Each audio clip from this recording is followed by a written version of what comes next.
Il y a à n'en pas douter une nouvelle génération qui arrive, des joueurs de 25 ans, de moins de 25 ans qui sont nommés pour la première fois.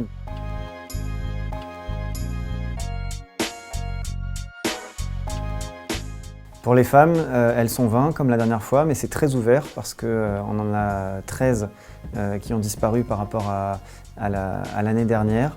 On aura probablement une bataille entre les Lyonnaises qui sont 5 dans cette liste, donc un quart, et 3 Anglaises avec Beth Mead qui a été élue meilleure joueuse de la compétition, qui a marqué beaucoup de buts, Lucy Bronze qui a déjà figuré sur le podium du Ballon d'Or, la latérale droit de l'Angleterre, et puis la défenseuse centrale Millie Bright.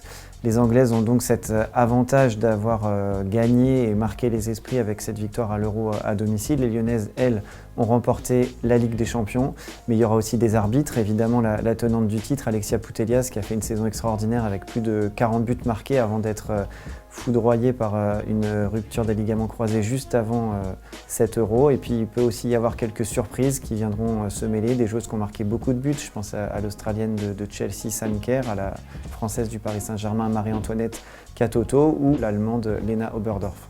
Il y a à n'en pas douter une nouvelle génération qui arrive, des joueurs de 25 ans, de moins de 25 ans qui sont nommés pour la première fois, des Luis Diaz, des Vlahovic, des Vinicius, des Christopher Nkunku. On a un renouvellement qui s'opère, on a aussi le fait que c'est une saison qui arrive après une grande compétition internationale, après l'Euro. Des gros joueurs qui étaient présents dans les listes en 2021 qui n'ont pas pu confirmer, je pense à Frenkie de Jong, à Sterling, à Pogba, à N'Golo Kanté. Donc le renouvellement il est assez important parce que sur les 30, 13 nouveaux c'est vraiment beaucoup. On a aussi 5 joueurs qui reviennent, ce qui signifie qu'il y a seulement 12 joueurs présents en 2021 qui arrivent à se représenter à nouveau lors de l'édition suivante. On a la chance d'avoir beaucoup de Français, ils sont au nombre de 4, il y en avait 3 l'année dernière, ils avaient tous figuré dans le top 10 et 4 joueurs dans ces 30, c'est une vraie belle performance, surtout au regard d'une autre stat que je trouve très parlante. Dans cette édition, dans cette QV 2022, on n'a aucun joueur qui représente l'Espagne, l'Italie ou l'Argentine, qui sont pourtant des nations majeures du foot. Et cette fois-ci, on a au moins 2 joueurs français qui peuvent viser un top 5, voire bien sûr la distinction suprême. On a Karim Benzema qui a formidablement performé, qui a réussi probablement la saison de sa vie avec des performances ultra décisives en Ligue des Champions, qui a remporté le championnat d'Espagne, mais aussi la Ligue des Nations. Kylian Mbappé, qui a été époustouflant, 55 matchs disputés en club et sélection, 75 fois décisif si on compte les buts, si on accumule les buts et les passes décisives, malgré la saison un peu compliquée au niveau européen du Paris Saint-Germain.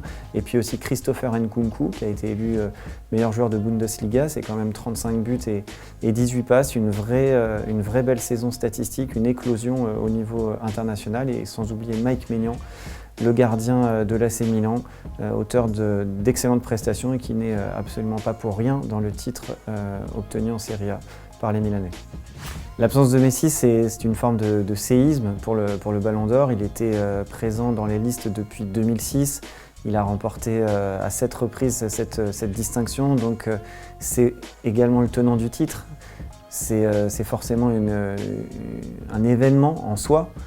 Si on regarde ses performances avec le Paris Saint-Germain, il est certain qu'il était difficile de l'imaginer au sein de ces 30 nommés. Je pense qu'il faut prendre en compte le fait qu'il y a eu des changements de critères dans le Ballon d'Or. Mais il y a surtout un critère qui a disparu, c'est celui de la carrière. Et si ce critère avait été encore présent, je pense que Messi aurait forcément fait partie des 30. Dans le Trophée Compas, on retrouve un Français, c'est très ouvert cette saison. C'est la première fois qu'on a des joueurs qui arrivent à se représenter. C'est un trophée qui existe depuis 2018, qui a été remporté par Matthijs de Ligt, par Kylian Mbappé, par Pedri. Donc pas de Pedri, mais 6 joueurs qui étaient déjà là la saison précédente et qui vont essayer de l'obtenir. On pense à des joueurs comme Florian Wirtz, comme Gravenberch, comme Jude Bellingham, comme Bukayo Saka. C'est un trophée qui est véritablement ouvert cette saison. Et dans ce trophée des gardiens Yashin, il faut noter que parmi les 10, on en a 2 qui font aussi partie des 30 meilleurs footballeurs dans le Ballon d'Or. C'est Thibaut Courtois et Mike Maignan, et peut-être que ces 2-là partent avec un peu d'avance par rapport à leurs 8 concurrents. Je pense qu'il y a deux choses qui ont fait que Donnarumma n'est pas présent cette année. C'est un nombre de matchs qui était assez restreint parce qu'il a dû partager la cage avec Keylor Navas. En cumulant club et sélection, on était autour d'une petite quarantaine de matchs, ce qui est sensiblement inférieur au reste de la concurrence. Et puis malheureusement, ce qui a beaucoup marqué les esprits pour lui, c'est sa boulette en huitième de finale de Ligue des Champions sur la pelouse de Santiago Bernabéu.